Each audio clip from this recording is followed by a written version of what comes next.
name's Mike Thompson. I'm a South End resident, long time, and we have a homeowners association, Lawson Park Homeowners Association. I'm also a professional architect, and I'm here to discuss, describe, and show you what single-family zoning is today, according to our zoning ordinance and master plan, and what neighborhood zoning, the proposed new zoning with the new master plan draft, is, and it's quite different. So I'll start by describing single-family zoning. So as a tool, and to better describe it, I've taken a section of my neighborhood, mostly 40-foot wide lots, 120 feet long, of a community, to show a consistency and a sameness and a scale of this part of Royal Oak. Royal Oak is 2/3 single-family zoning or housing, so it's very important that this master plan will affect the majority of the land in the city, the terminology. So it's single-family zoning, and it's almost akin to deed restrictions. It's single-family zoning has limitations on the lot coverage, the height of your house, the setbacks, and a number of other issues like detached dwelling units. So what it does, it keeps things uniform, and it's a 100-year-old neighborhood. Royal Oak is 100% built out. Maybe some of the neighborhoods or folks watching, their houses aren't that old. But our neighborhood is definitely, my house is 1924. So this is a single-family neighborhood. It's in scale. It's tree-lined. There's a lot of craftsman-style houses. There's detached garages in the backyards. It's a close sense of community. Everyone continuously invests in the houses. We have a lot of commonality. Again, it's fully developed, and there's a lot of green space. So this right or protection we have now with single-family zoning is tied into your assessment. So your assessment lists everything on your property, if you're a Royal Oak owner, from what type of fuel you have in your furnace, forced air, to how many bathrooms, to your square footage, for your taxation and other things. But it also covers your zoning classification, which is one family, also known as single-family zoning. So this is a legal potential change as well. If we do go to a neighborhood zoning, which is a catch-all for much larger types of buildings, I'm going to tell you that we should stick to single-family zoning because it's a sense of community, it's a legal right we have and protections that we have in place. And I'd like to show you what's in store for neighborhood zoning and how that could really change the dynamics of your neighborhood.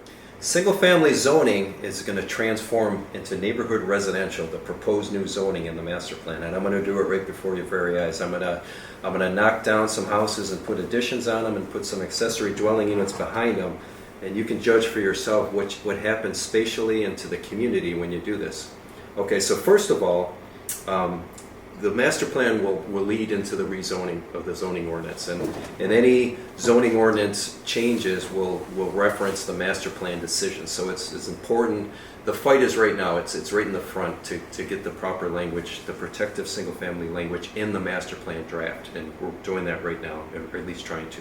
So what I'm going to do is we're going to start with the smallest density that we know of, which is accessory dwelling units. An accessory dwelling unit is a house behind a house. It's a secondary house, and I'm going to drop two of them in here of accessory dwelling units. So right now they're projected to be about 700 square feet, which is a little larger than a 3-car garage. So it's to get more density in the neighborhood and more folks living in the neighborhood. So what it comes with is a loss of a lot of things. But what's interesting to me as well is the lots behind it it also becomes the house in your backyard that's looking into your same backyard that you are, besides affecting the houses on both sides for privacy, for solar, for noise, for parking. There'll be every dwelling unit in Royal Oak needs 2 parking spaces per dwelling unit, whether you're in a high-rise or a house. So that's a typical code. So when you add an accessory unit, that's 2 extra spaces you need. So there'll be a little more competition to park your vehicle.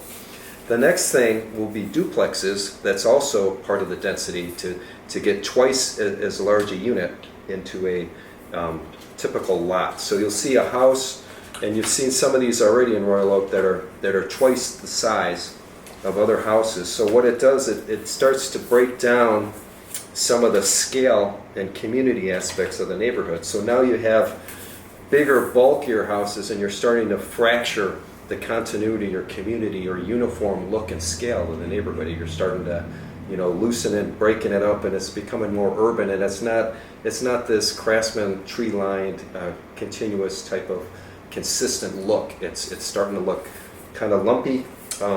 And finally, there'll be developers licking their chops that will combine lots, knock down the houses, cut all the trees down in order to get higher density units. So this is an example of a little 9-unit apartment building. Again, 2 cars per unit, so 18 spaces. So what you'll see now is it really affects sunlight, noise, solar, heat sink effect. There's so much loss of green that the environmentally it's holding the sun's radiant source and giving off extra heat as well. So you'll lose a lot of the greenery, less parking, and the biggest thing is it's just a loss in the quality of the measurable quality of why you bought your house here. And also, good planning is not to destroy an existing single-family zone. It's actually put the density where it should go.